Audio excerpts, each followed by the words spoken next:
आज हम लोग शुरू करने जा रहे हैं अपने वर्ड प्रॉब्लम में एक अलग टाइप। आज का टॉपिक होगा हमारा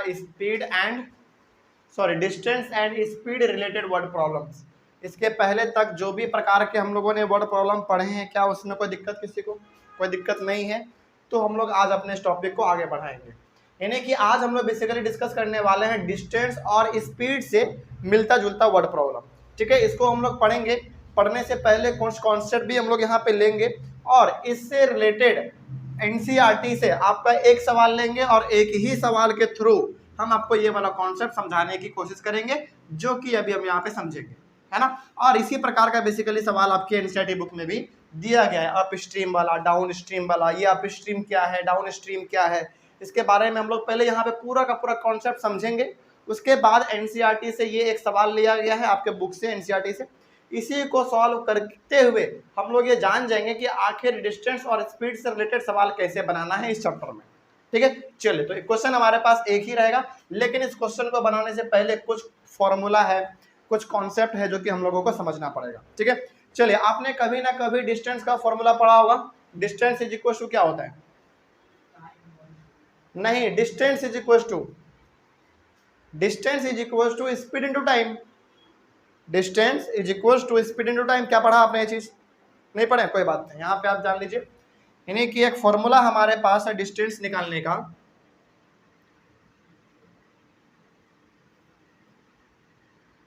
distance is equal to speed into time. यानी कि यदि आपके पास स्पीड दिया हुआ रहे और टाइम दिया हुआ रहे तो इन दोनों को आप मल्टीप्लाई कर दो, डिस्टेंस निकल जाएगा। जैसे मान लीजिए, सपोज कीजिए, हाँ चलिए, सपोज कीजिए कि हम ना, समझिएगा ध्यान से, हम दौड़ रहे हैं 10 किलोमीटर पर आवर के हिसाब से। यानी कि मेरा स्पीड कितना है दौड़ने का? 10 किलोमीटर पर आवर है। चलो इसको छोड़ो, 10 किलोमीटर छोड़ दो, 20 किलोमीटर पर आवर है। मतलब क्या हुआ इसका? इसका मतलब ये हो गया कि हम दौड़ रहे हैं और मेरा दौड़ने का स्पीड कितना है? 20 किलोमीटर पर आवर है। इसका मतलब हम एक घंटे में 20 किलोमीटर हम दौड़ जाते हैं। ठीक है, और हम लगातार दौड़ते हैं कितने घंटे तक? चलो मान लेते हैं 10 घंटे तक। यानी कि दौड़ने का मेरा स्पीड कितना है? स्पीड है मेरा 20 किलोमीटर पर आवर। इसका मतलब हम एक घंटे में 20 किलोमीटर दौड़ जाते हैं और लगातार हम दौड़ते कितने घंटे हैं? 10 घंटे दौड़ते हैं। तो इन दोनों को आप आपस में मल्टीप्लाई कर दो। कितना से आप मल्टीप्लाई करोगे? 20 इंटू 10 कितना हो जाएगा? 200 किलोमीटर। केवल किलोमीटर अब होगा। और ये जो 200 किलोमीटर आया है, यही हमारा क्या है बताइए? यही हमारा डिस्टेंस है। इसका मतलब ये हो गया कि हमने टोटल कितने दूर दौड़ा? 200 किलोमीटर दौड़ा। तो वही बात यहाँ पे कहा गया है कि यदि आपके पास स्पीड दिया हुआ रहे और टाइम दिया हुआ रहे तो इन दोनों को आप आपस में मल्टीप्लाई कर दो, कितना दूर आप दौड़ चुके हैं वो आपको मालूम चल जाएगा। तो मेरा स्पीड कितना था? 20 किलोमीटर पर आवर। मतलब कि हम एक घंटे में 20 किलोमीटर दौड़ जाते थे। ठीक है, और लगातार हम 10 घंटे दौड़ रहे हैं। इसका मतलब हमने टोटल कितना डिस्टेंस ट्रेवल किया? 200 किलोमीटर ट्रेवल किया। और यही होता है हमारा distance is equal to speed into time. तो आप डिस्टेंस का अप्लाई कैसे करेंगे मालूम चल गया। चलिए आगे बढ़ते हैं फिर। अच्छा, अब जरा आप हमको एक बार बताइए, क्या इसी वाले फॉर्मूले से दो फॉर्मूला हमारा और निकल सकता है कि नहीं? बताइए जल्दी, हाँ या ना। यानी कि डिस्टेंस इज इक्वल टू, यदि स्पीड इनटू टाइम हो सकता है तो इससे हमारा स्पीड का फॉर्मूला भी निकल सकता है, टाइम का भी फॉर्मूला निकल सकता है। चलिए बताइए तो कैसे निकलेगा। ये तो हो गया हमारा पहला वाला काम। दूसरा वाला, यहाँ पे आपने निकाला distance is equal to speed into time. अब आप हमको बताइए कि स्पीड इज इक्वल टू क्या फॉर्मूला होगा? बिल्कुल, डिस्टेंस बाई टाइम हो जाएगा। क्या किया हमने, बताते हैं जरा, देखिए ध्यान से। ये हमारा क्या था? स्पीड हम लोग निकालने जा रहे थे, यानी कि स्पीड को हमने यहीं पे रहने दिया। अब इधर हमारा डिस्टेंस है और ये टाइम हमारा मल्टीप्लाई में है। इधर से इधर आएगा तो किसमें बदल जाएगा? टाइम डिवाइड में। तो अब क्या बन गया हमारा? Speed is equal to distance by time. तो ये हमारा दूसरा फॉर्मूला हो गया। तीसरा फॉर्मूला बताइए, टाइम बराबर कितना हो जाएगा? टाइम इज इक्वल टू कितना होगा? नहीं, time is equal to distance by speed. ये हमारा स्पीड अभी किस में है, मल्टीप्लाई में है, इधर आ गया तो किस में हो जाएगा, डिस्टेंस बाई स्पीड। तो यहां से हम लोग कह सकते हैं कि इसी एक सिंगल फॉर्मूला से हम लोग दो फॉर्मूला और क्रिएट कर लिए। पहला क्या था, हमारा मेन फॉर्मूला था distance is equal to speed into time है, और उसी प्रकार से हमने इस वाले स्पीड यानी कि अपने स्पीड को क्या निकाल लिया, डिस्टेंस बाय टाइम निकाल लिया हमने। क्यों, क्योंकि हम लोग निकालने जा रहे हैं स्पीड, और ये हमारा मल्टीप्लाई में है, इधर आएगा तो डिवाइड में हो जाएगा, तो speed is equal to distance by time. और यदि आपको केवल टाइम निकालना है तो time is equal to time इधर रहने दो, स्पीड हमारा मल्टीप्लाई में, इधर आएगा तो डिवाइड में हो जाएगा, यानी कि डिस्टेंस बाई स्पीड हो गया हमारा। यानी कि एक सिंगल फॉर्मूला से तीन फॉर्मूला हमारा और क्रिएट हो गया। तो यदि आपको ये नीचे वाला दो फॉर्मूला याद रहे ना रहे, लेकिन ऊपर वाला यदि आपको एक फॉर्मूला याद रहता है distance is equal to speed into time, तो फिर ये दोनों फॉर्मूला हमारा ऐसे ही निकल जाता है। ठीक है, चलिए आगे बढ़ते हैं फिर। अब ये तो आपने फॉर्मूला समझा, अब समझिए कि आखिर डाउन स्ट्रीम क्या होता है और अप स्ट्रीम क्या होता है, क्योंकि वही सवाल हमारा ये वाला है, डाउन स्ट्रीम वाला और अप स्ट्रीम वाला। तो सबसे पहले हम लोग समझेंगे इधर डाउन स्ट्रीम क्या होता है, और इधर समझेंगे हम लोग अप स्ट्रीम क्या होता है। डाउन स्ट्रीम और अप स्ट्रीम बहुत इंपॉर्टेंट कॉन्सेप्ट है, और ये डाउन स्ट्रीम और अप स्ट्रीम वाला जो कॉन्सेप्ट है ये हम क्लास 10th में भी बताते हैं, क्योंकि क्लास 10th में एक चैप्टर है pair of linear equations in two variables, pairs of linear equations in two variables, उसमें भी डाउन स्ट्रीम और अप स्ट्रीम वाला सवाल है। सोचो तो ये कितना इंपॉर्टेंट होगा, है ना। चलिए इसको हम लोग समझने की कोशिश करते हैं, डाउन स्ट्रीम क्या होता है। इसको समझने से पहले ना हम यहाँ पे कुछ चीजें बनाते हैं, जैसे एक छोटा सा नाव बनाते हैं सबसे पहले समझाने के लिए। ये हमने नाव बना दिया, और मान लीजिए कि नाव के ऊपर ये छोटा सा झंडा लगा हुआ है, ठीक है, ये हमारा नाव है, और ये जो नाव है ना हमारा पानी में है फिलहाल। आप एज्यूम कीजिए कि ये पानी है और पानी के ऊपर हमारा नाव रखा हुआ है, एक छोटा सा नाव जिसमें एक छोटा सा खूबसूरत सा जो है झंडा भी बना हुआ है। आप चाहें तो चलो एक छोटा सा आदमी भी इसमें बना दो, ठीक है, चलो ये हमारा आदमी भी हो गया। अब जरा समझिएगा ध्यान से कि डाउन स्ट्रीम होता क्या है। सपोज करो कि ये हमारा पानी है और ये हमारा बोट जो है ना वो 5 किलोमीटर पर आवर के हिसाब से जा रहा था, यानी कि बोट का स्पीड कितना हो गया, 5 किलोमीटर पर आवर हो गया। इसका मतलब ये बोट पानी में 1 घंटे में 5 किलोमीटर चल जाता था, और ऑब्वियसली बात है बोट है तो मोटर लगा हुआ रहेगा, है ना, यानी कि 1 घंटे में 5 किलोमीटर ये बोट चला जाता है, स्पीड हो गया बोट का, ठीक है। और आप एज्यूम भी ये कर लो कि पानी का जो बहाव है वो इधर की ओर है, यानी कि पानी जो है वो इधर की ओर बह रहा है, और बोट का जो डायरेक्शन है वो भी इधर ही है। समझ रहे हैं यहाँ पे हम क्या कहना चाह रहे हैं।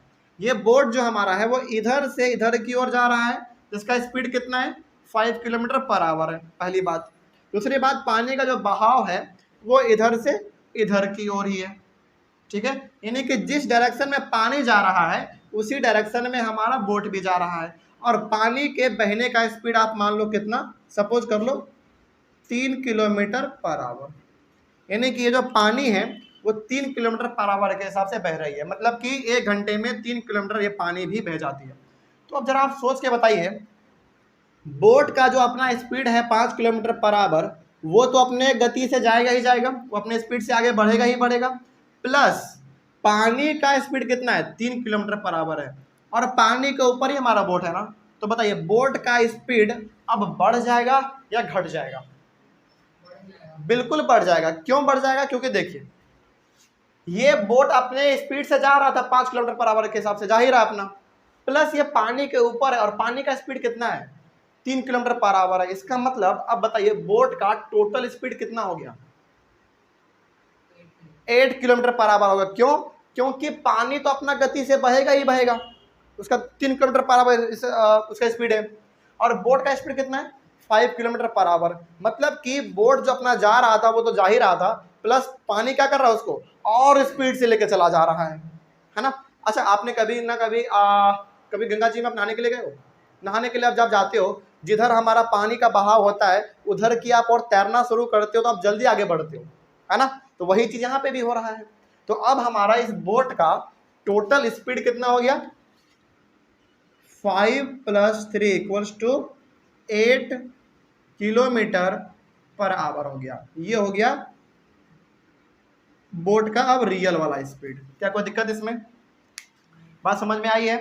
तो अब यहाँ पे आपको समझना ये है कि सर आखिर डाउन स्ट्रीम हुआ क्या हमारा। जब हमारा बोट उसी डायरेक्शन में बहे जिस डायरेक्शन में पानी बह रहा है, इसी चीज को हम लोग कहते हैं डाउन स्ट्रीम। क्या कह देंगे? Down stream. जी, इधर हमारा बोट का डायरेक्शन था और पानी का बहाव का भी इधर ही डायरेक्शन है हमारा। इट मीन्स ये हमारा किस सिचुएशन में है? डाउन स्ट्रीम वाले सिचुएशन में है। और डाउन स्ट्रीम वाले सिचुएशन में हम लोग हमेशा क्या करेंगे? क्या करेंगे? हमेशा दोनों के स्पीड को ऐड कर देंगे। क्या कर देंगे? ऐड कर देंगे। ये 5 हमारा था बोट वाला स्पीड और 3 था हमारा वाटर वाला speed. Total 8 kilometre per our हो गया। किसका हो गया? 8 किलोमीटर पर आवर स्पीड किसका हो गया? ये बोट का हो गया। चलिए अब हम लोग बात कर लेते हैं, अप स्ट्रीम हो गया, अब डाउन स्ट्रीम के बारे में थोड़ा सा बात कर लेते हैं।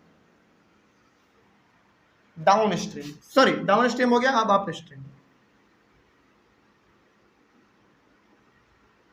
ये अप स्ट्रीम क्या है? चलिए इसको समझने के लिए भी हम एक छोटा सा पहले नाव बनाते हैं।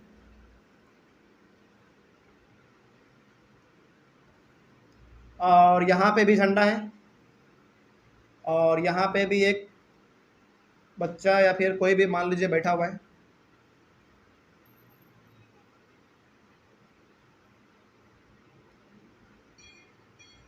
ठीक है, चलिए आगे बढ़ते हैं फिर। और ये हमारा पानी में है।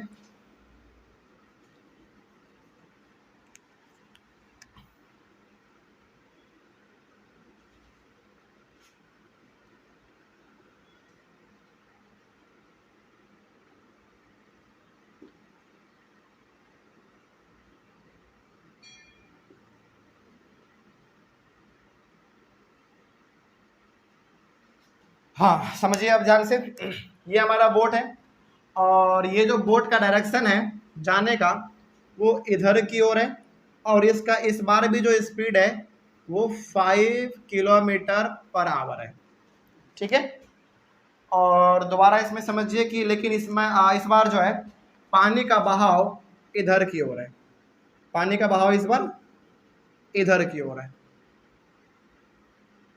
ओके, चलिए अब जरा आप हमको बताएंगे अब। और पानी का जो स्पीड है इस बार भी 3 किलोमीटर पर आवर, इस बार भी इसमें चेंज नहीं आया है। चलिए अब आप हमको बताएंगे, इस वाले में आपने क्या देखा था? जिधर हमारे बोट का डायरेक्शन था उधर ही हमारे पानी का बहाव था, तो इसको हमने क्या कहा था? डाउन स्ट्रीम कहा था। लेकिन इस वाले में क्या हो रहा है? इस वाले में हमारे बोट का जो डायरेक्शन है वो इधर की ओर तो है ही और उसका स्पीड कितना है? 5 किलोमीटर पर आवर है। ठीक है, और पानी का बहाव जो है ना इस बार इधर की ओर है, यानी कि बोट जा रहा है उधर और पानी आ रहा है इधर। तो पानी का बहाव है 3 किलोमीटर। तो बताइए हमारा बोट का स्पीड बहुत तेजी से आगे हो जाएगा, ये और एक बार धीरे धीरे आगे बढ़ेगा। क्यों धीरे धीरे आगे बढ़ेगा? क्योंकि हमारा बोट आगे बढ़ना तो चाह रहा है लेकिन उसको पानी पीछे लेके आ जा रहा है। अच्छा एक बात बताइए, बोट का स्पीड 5 किलोमीटर है, वाटर का स्पीड 3 किलोमीटर है, क्या हमारा बोट आगे बढ़ेगा ही नहीं? आगे बढ़ेगा लेकिन बहुत ही धीरे धीरे आगे बढ़ेगा। तो अब जरा बताइए कि हमारा बोट आगे बढ़ना चाह रहा है लेकिन पानी उसको पीछे खींचना चाह रहा है, तो हमारा बोट आगे तो बढ़ेगा लेकिन बहुत ही धीरे धीरे आगे बढ़ेगा। तो बताइए इस केस में हमारे बोट का स्पीड कितना हो जाएगा? 2 किलोमीटर। बिल्कुल सही बात है। क्यों? आपने इसमें क्या किया? इसमें आपने बोट का स्पीड था 5 किलोमीटर, इसमें आपने माइनस कर दिया 3 किलोमीटर को, कितना बन गया? 2 किलोमीटर पर आवर बन गया। इसका मतलब ये हो गया कि हमारे बोट का जो 5 किलोमीटर पर आवर के हिसाब से इसका जो स्पीड था वो घट के कितना हो जाएगा? 2 किलोमीटर पर आवर के हिसाब से हो जाएगा। क्यों? क्योंकि वो आगे बढ़ना तो चाह रहा था लेकिन 3 किलोमीटर उसको पीछे कौन खींच रहा है? बार बार पानी पीछे खींच रहा है। ठीक है, बस समझाना क्या चाह रहे थे अब दोबारा समझिए। अब स्ट्रीम में बोट का डायरेक्शन और पानी के फ्लो का डायरेक्शन क्या होता है, दोनों अपोजिट होता है, यानी कि एक आगे बढ़ेगा तो एक पीछे बढ़ेगा। इसी चीज को हम लोग कहते हैं अप स्ट्रीम। लेकिन डाउन स्ट्रीम में क्या होता है, दोनों का डायरेक्शन, बोट का भी और पानी का भी एक ही डायरेक्शन में होता है, तो उसी को हम लोग कह देते हैं डाउन स्ट्रीम। आपको कोई दिक्कत इन दोनों में? चलिए, अच्छा इसमें एक और चीज आपको जो हमेशा याद रखना है वो ये कि डाउन स्ट्रीम में बोट का स्पीड प्लस वाटर का स्पीड क्या हो जाता है, ऐड हो जाता है। लेकिन इसमें क्या हो जाएगा, बोट के स्पीड में आपको माइनस करना पड़ेगा किसके स्पीड को, वाटर के स्पीड को। तो ये हो गया हमारा अप स्ट्रीम। चलिए, अब यदि आपने ये दो चीज समझ लिया है, पहला ये फॉर्मूला, इसमें ना यदि ज्यादा फॉर्मूला आपको याद नहीं भी रहे तो कोई दिक्कत नहीं, आप सबसे पहले ये पहला वाला फॉर्मूला आप जरूर याद कर लीजिएगा, क्योंकि पहले वाले फॉर्मूले यदि आपको याद हैं तो फिर ये दोनों फॉर्मूला तो हमारा ऐसे ही निकल जाएगा, है ना। तो यदि ये दोनों याद नहीं भी रहे तो कोई दिक्कत नहीं है, लेकिन पहला वाला याद रखना चाहिए।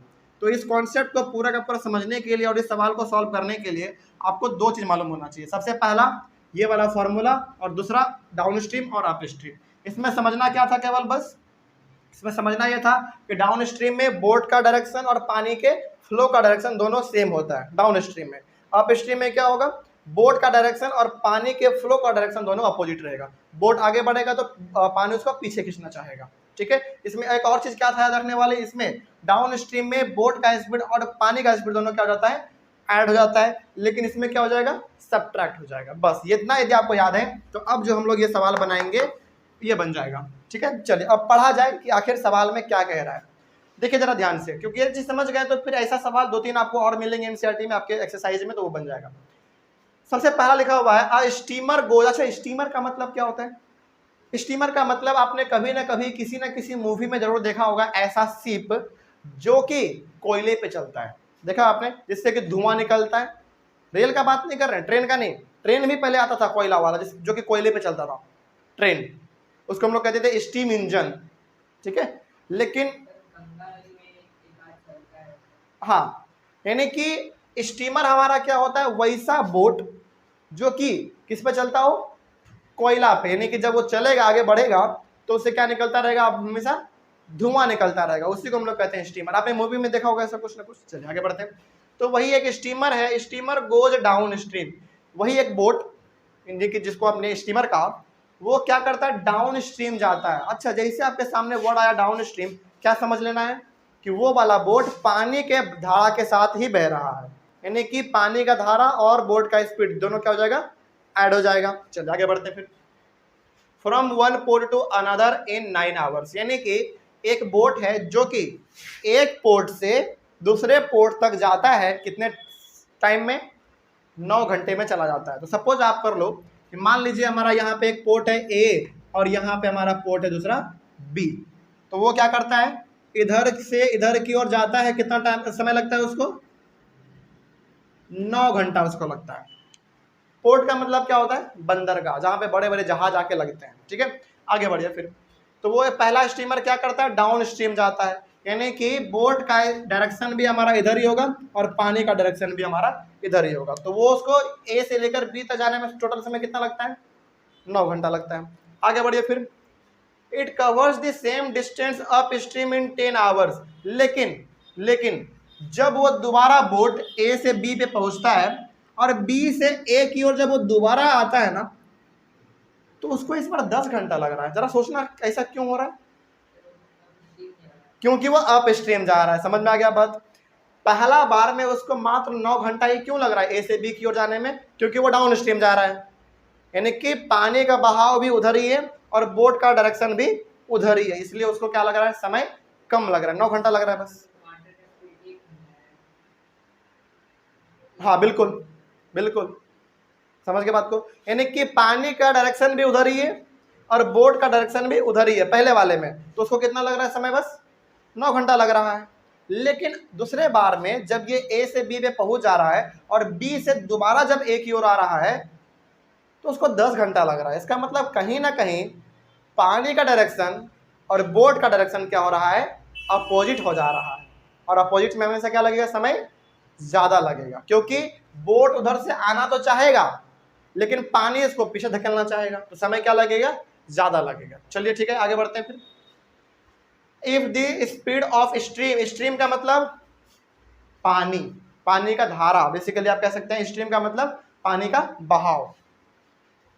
If the speed of the stream be 1 kilometre per hour, और पानी का स्पीड कितना दिया हुआ है इसमें 1 आवर दिया हुआ है, ठीक है। आगे बढ़ते हैं, 1 किलोमीटर पर आवर।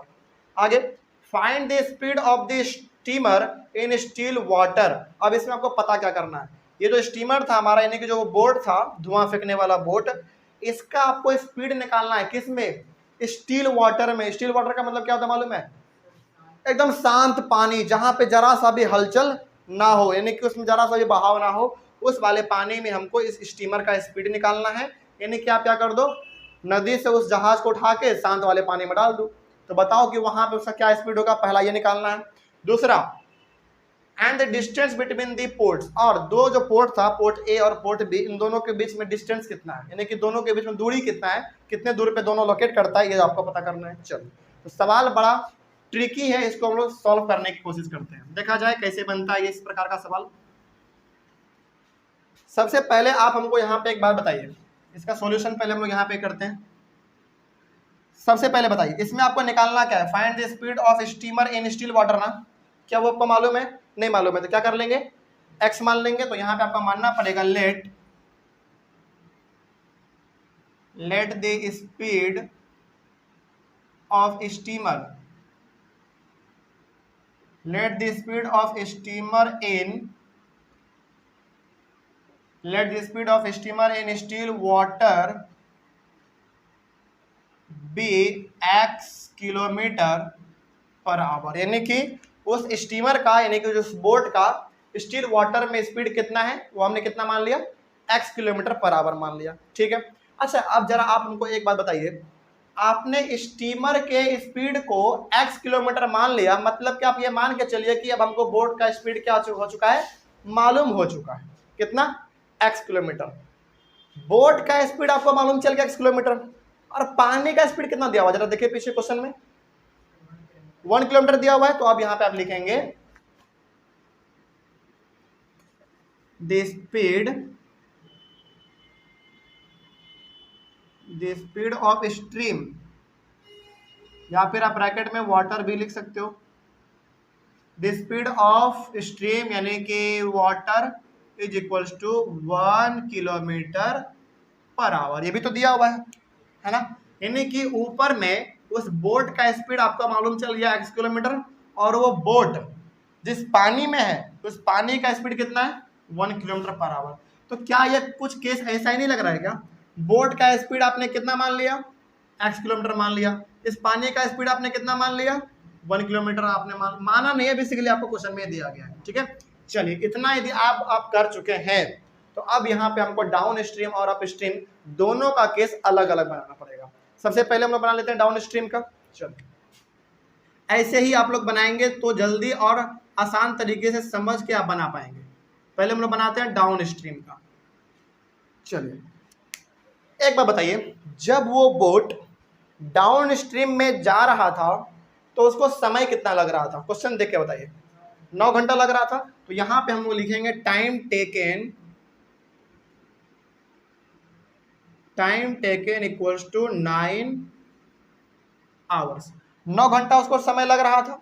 अब जरा एक बात आप हमको दोबारा भी बताइए, स्पीड इज इक्वल्स टू कितना हो जाएगा, समझिए बात किसका कर रहे हैं हम लोग, डाउन स्ट्रीम का कर रहे हैं। और डाउन स्ट्रीम में समझिए ध्यान से दोबारा, डाउन स्ट्रीम में जब वो जा रहा है तो उसको लग रहा है टाइम 9 घंटा, और डाउन स्ट्रीम में उस बोट का, स्टीमर का स्पीड कितना हो जाएगा। आपने क्या किया था, हमेशा यहाँ पे डाउन स्ट्रीम में बोट के स्पीड को और वाटर के स्पीड को आपने क्या किया था, ऐड किया था। तो यहाँ पे बताइए स्पीड कितना हो जाएगा उस बोट का, नहीं, स्पीड आपने यहाँ पे क्या किया था, इस बोट के स्पीड को पता करने के लिए डाउन स्ट्रीम में बोट का भी स्पीड आपने जोड़ा था और पानी का भी आपने स्पीड जोड़ा था, तो कितना आ गया था, 8 किलोमीटर आया था डाउन स्ट्रीम में। हम लोग बात किसका कर रहे हैं, डाउन स्ट्रीम का ही कर रहे हैं ना। तो समय लग रहा है उसको टोटल 9 घंटा, तो स्पीड उसका कितना हो जाएगा उस बोट का डाउन स्ट्रीम में, x+1। समझ में आ गया बात, क्यों x+1 होगा, क्योंकि पानी के स्पीड को आपने मान लिया है x किलोमीटर पर आवर, आपको मालूम चल गया, ठीक है। वाटर के स्पीड को आपने क्या माना है, बोट के स्पीड को बोट के स्पीड को आपने माना x किलोमीटर पर आवर, और पानी का स्पीड कितना है 1 किलोमीटर पर आवर, तो डाउन स्ट्रीम में ये दोनों क्या हो जाता है, बोट का स्पीड और वाटर का स्पीड दोनों क्या होता है, ऐड हो जाता है। तो ये हो जाएगा हमारा speed is equal to x plus 1 kilometre per hour. अब आपको टाइम भी पता चल गया, स्पीड भी पता चल गया, तो क्या डिस्टेंस आप बता पाएंगे? अब सुनिए ध्यान से, ये है टाइम और ये है आपका स्पीड, तो अब क्या डिस्टेंस बता सकते हैं आप कितना होगा? डिस्टेंस का फॉर्मूला देखिए क्या लिखा हुआ है, स्पीड इनटू टाइम। तो इसमें क्या करेंगे हम लोग, 9 इंटू एक्स प्लस 1 हो गया, बस बात खत्म। 9 इंटू एक्स प्लस 1 हो गया, इतना ही करना था इसमें डाउन स्ट्रीम में। डिस्टेंस इज इक्वल टू क्या होता है, देखिए यहाँ पे ध्यान से, स्पीड इंटू टाइम। तो स्पीड कितना है हमारा x प्लस 1, टाइम था, टाइम कितना निकाला आपने 9 आवर, तो 9 को आपने स्पीड से मल्टीप्लाई कर देने की, टाइम को स्पीड से बोलो या फिर स्पीड को टाइम से बोलो, कर दिया, डिस्टेंस निकल गया। चलिए आगे बढ़ते हैं फिर। अब बात कर लेते हैं अप स्ट्रीम का। अप स्ट्रीम का हम लोग बात करेंगे, तो बताइए अप स्ट्रीम में जब वो बोट जा रहा था तो उसका समय कितना लग रहा था अप स्ट्रीम में? 10 घंटा। तो यहाँ पे लिखेंगे time taken is equal to 10 hours, यानी कि 10 घंटा उसको लगता था। चलिए अब जरा इसका स्पीड बताइए। तो जिस प्रकार से आपने स्पीड निकाला था यहाँ पे x plus 1 kilometre per our down stream में, क्योंकि डाउन स्ट्रीम में क्या होता है, बोट का स्पीड भी और वाटर का स्पीड दोनों ऐड हो जाता है, तो अप स्ट्रीम में क्या हो जाएगा x माइनस 1। क्यों? क्योंकि इसमें बोट के स्पीड में आप माइनस करते हो किसके स्पीड को, पानी के स्पीड को। कहां से मालूम चला आपको? यहां से मालूम चला, ये वाला केस देख लो यहाँ पे, है ना। तो ये हो जाएगा हमारा x minus 1 kilometre per our. अच्छा अब इसका आप डिस्टेंस बताइए कितना होगा, इसका डिस्टेंस कितना होगा बताइए? Distance equal to speed into time, बिल्कुल 10 इंटू एक्स माइनस 1, बस हो गया। अब जरा आप हमको एक बात बताइए, ये भी हमारा डिस्टेंस ही है, ये भी हमारा डिस्टेंस ही है, तो ये दोनों का दोनों डिस्टेंस है, तो क्या ये दोनों का दोनों हमारा बराबर होगा कि नहीं होगा?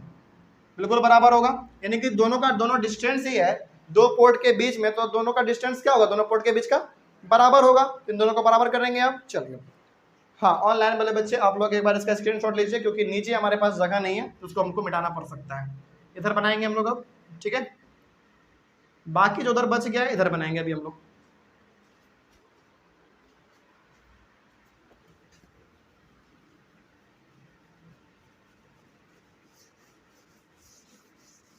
ये जो हमने अभी यहाँ पे बनाया था अप स्ट्रीम और डाउन स्ट्रीम, इसको भी आप अपने कॉपी में बना लीजिएगा, ठीक है, दोनों ऑनलाइन प्लस ऑफलाइन हर लोग, क्योंकि यदि वो समझ आप जाते हैं ना तो फिर सवाल बहुत आसान हो जाता है।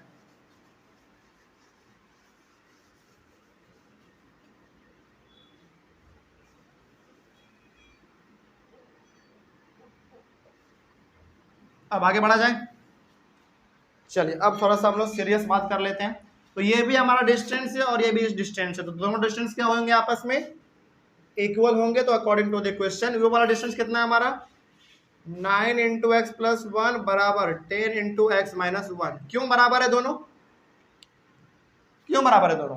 क्योंकि दोनों डिस्टेंस है हमारा, तो दोनों डिस्टेंस बराबर होंगे आपस में। चलिए सॉल्व किया जाए, मल्टीप्लाई कीजिए, कितना आएगा 9x प्लस 9 बराबर 10x minus 10।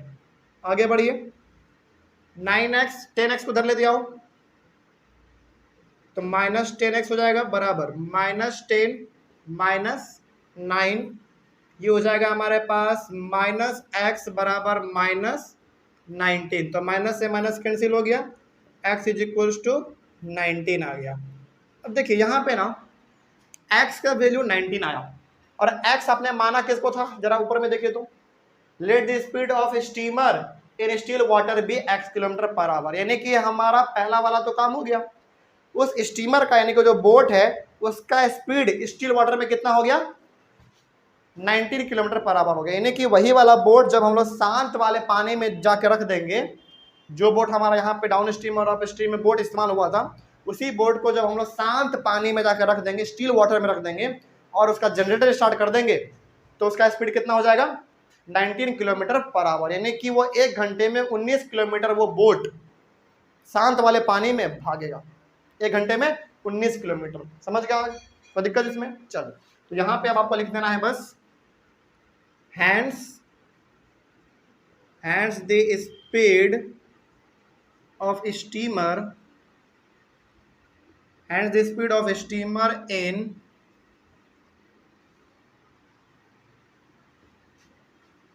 Still water is 19 kilometre per our. हो गया? कोई दिक्कत इसमें?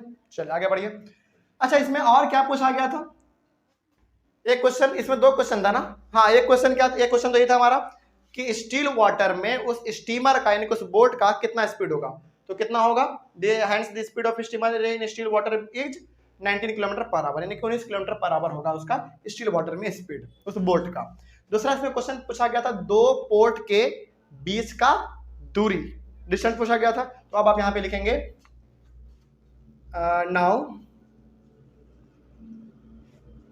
now the distance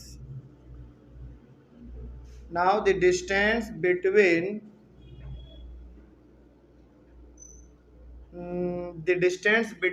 the